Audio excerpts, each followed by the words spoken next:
ನಮಸ್ತೆ ಎಲ್ರಿಗೂ mother universe ಚಾನಲ್ಗೆ ಎಲ್ರಿಗೂ ಸ್ವಾಗತ. ಇವತ್ತು ನಾವು ಒಳ್ಳೆಯ ಒಂದು ಟಾಪಿಕ್ ಏನು ಅಂತಂದರೆ ಕರ್ಮ ಸಿದ್ಧಾಂತದ ಬಗ್ಗೆ ತಿಳಿದುಕೊಳ್ಳೋಣ. ಇದು ಬಹಳ ಮುಖ್ಯವಾದಂತಹ ಒಂದು ಸಿದ್ಧಾಂತ. ಈ ಕರ್ಮ ಸಿದ್ಧಾಂತ ಅನ್ನೋದು ಜನ್ಮ ಜನ್ಮಾಂತರದಿಂದ ಬಂದಿರೋಂತಹದ್ದು. ಈ ಒಂದು ಟಾಪಿಕ್ ನಮ್ಮಲ್ಲಿ ಇರುತ್ತೆ.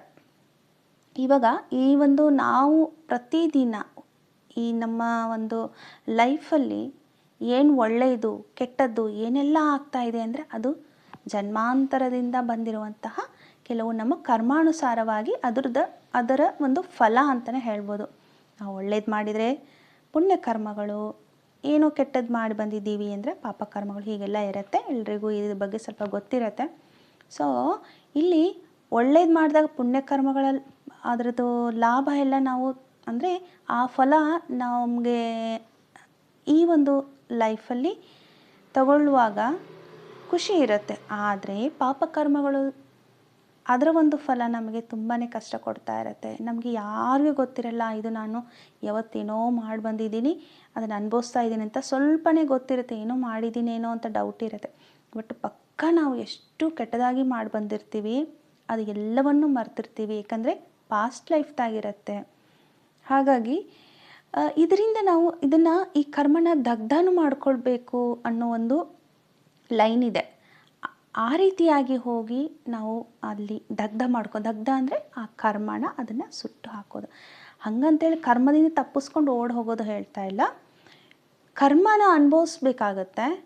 ಇಲ್ಲ ಅಂತಂದರೆ ಆ ಒಂದು ಕರ್ಮಕ್ಕೆ ಕ್ಷಮಾಪಣೆಯನ್ನು ಕೇಳೋದು. ಪೂರ್ತಿ ಅಂತರಾಳದಿಂದ ನಾನು ತಪ್ಪು ಮಾಡಿದ್ದೀನಿ, ಅದಕ್ಕಾಗಿ ಇದನ್ನು ನಾನು ಈಗೇನು ಪೇನ್ ನಾನು ಅನುಭವಿಸ್ತಾ ಇದ್ದೀನಲ್ಲ, ಇದು ಸುಮ್ಮನೆ ಬಂದಿಲ್ಲ, ಇದಕ್ಕೇನೋ ಒಂದು ರೀಸನ್ ಇದೆ, ಯಾರಿಗೋ ನಾನು ಪೆಟ್ಟು ಕೊಟ್ಟಿದ್ದೀನಿ, ಯಾರಿಗೋ ಏನೋ ಹೇಳಿದ್ದೀನಿ ಅಂತ ಈ ರೀತಿ ಕಾರಣಗಳಿರ್ತವೆ. ಹಾಗಾಗಿ ಕೂತ್ಕೊಂಡು ಧ್ಯಾನ ಮಾಡ್ತಾ, ಕರ್ಮ ಧ್ಯಾನ ಅಂತ, ಕರ್ಮ ವಿಪಾಕ ಅಂತ ಇದೆ. ಇದನ್ನು ಮಾಡ್ತಾ ಇದ್ದಾಗ ಏನಾಗುತ್ತೆ ಅಂದರೆ ನಾವು ಎಲ್ಲೋ ಯಾರಿಗೋ ತಪ್ಪು ಮಾಡಿದ್ದೀವಿ, ಯಾವುದೋ ಜೀವಿಗೆ ತಪ್ಪು ಮಾಡಿದ್ದೀವಿ ಅಂತ ಹೇಳಿ ಒಪ್ಕೋಬೇಕು. ಫಸ್ಟು ಒಪ್ಕೊಂಡು ಅದಕ್ಕೆ ಕ್ಷಮಾಪಣೆ ಕೇಳಿ ಇನ್ನು ಮೇಲೆ ಈ ರೀತಿಯಾದಂಥ ತಪ್ಪನ್ನ ಯಾವತ್ತೂ ಮಾಡಲ್ಲ ಅಂತ ಹೇಳಿಬಿಟ್ಟು ನೆಕ್ಸ್ಟ್ ಆ ರೀತಿಯಾಗಿ ನಾವು ನಡೀತಾ ಇರಬೇಕು. ಪ್ರತಿಯೊಂದು ಹೆಜ್ಜೆಯಲ್ಲೂ ಕೂಡ ಕರ್ಮ ಎಲ್ಲಿ ಅಂಟತ್ತಾ ಇಲ್ಲ ಎಲ್ಲ ನೋಡಿಕೊಂಡು ಹೆಜ್ಜೆ ಇಡಬೇಕು. ಒಬ್ಬರಿಗೆ ನಾವು ಮನಸ್ಸು ನೋಯಿಸಿದ್ರೂ ಕೂಡ ಕರ್ಮ ಬರುತ್ತೆ. ಓಕೆ, ಈ ರೀತಿಯಾಗಿ ಸಂಚಿತ ಕರ್ಮ, ಪ್ರಾರಬ್ಧ ಕರ್ಮ ಮತ್ತು ಆಗಾಮಿ ಕರ್ಮ, 3 ರೀತಿಯಾದ ಕರ್ಮಗಳಿದ್ದಾವೆ. ಇವಾಗ ಹೇಗೆ ಅಂತಂದರೆ ಈ 3 ಕರ್ಮಗಳ ಬಗ್ಗೆ ನಾವು ನೆಕ್ಸ್ಟ್ ವಿಡಿಯೋನಲ್ಲಿ ಹೇಳ್ತೀನಿ. ಇದು ಇಂಪಾರ್ಟೆಂಟ್ ಏನು ಅಂತಂದರೆ ಇಲ್ಲಿ ನಾವು ತಿಳ್ಕೊಬೇಕಾಗಿರೋದು ಈ ವಿಡಿಯೋನಲ್ಲಿ, ಯಾರಿಗೂ ಮನಸ್ಸಿಗೆ ನೋವು ಆಗುವ ಹಾಗೆ ಮಾತಾಡೋಕ್ಕೆ ಹೋಗಬೇಡಿ.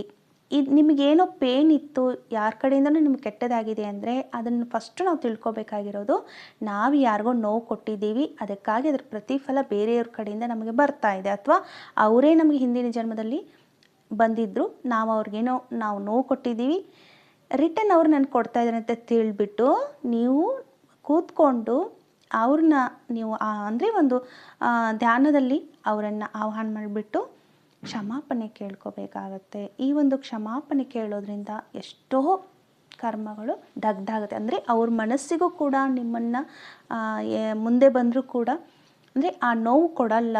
ಅಲ್ಲಿಗೆ ಏನಾಗುತ್ತೆ ಅಂತಂದರೆ ಒಂದು ಬಾಂಧವ್ಯ ಬೇರೆಯೇ ಒಳ್ಳೆಯದು ಬೆಳೀತಾ ಬರುತ್ತೆ. ಈ ರೀತಿ ದಗ್ಧ ಮಾಡ್ಕೋಬೇಕು ಅಂತಂದರೆ ನಾವು ಸಾಫ್ಟ್ ಆಗಬೇಕು. ಫಸ್ಟು ನಾವು ಸಾಫ್ಟಾಗಿ ನನ್ನ ತಪ್ಪು ಇದೆ ಅಂತ ಒಪ್ಕೊಂಡು ಕ್ಷಮಾಪಣೆಯನ್ನು ಕೇಳಬೇಕು. ಇದು ಒಂದು ಒಳ್ಳೆಯ ಒಂದು ಸಿದ್ಧಾಂತ ನಾವು ತಿಳ್ಕೊಬೇಕಾಗಿರೋದೆ. ನೆಕ್ಸ್ಟ್ ವಿಡಿಯೋದಲ್ಲಿ ಇದರದ್ದು ಇನ್ನೂ ಮುಂದುವರಿದ ಭಾಗನ ನೋಡ್ಕೊಳ್ಳೋಣ. ಥ್ಯಾಂಕ್ ಯು ಎಲ್ರಿಗೂ.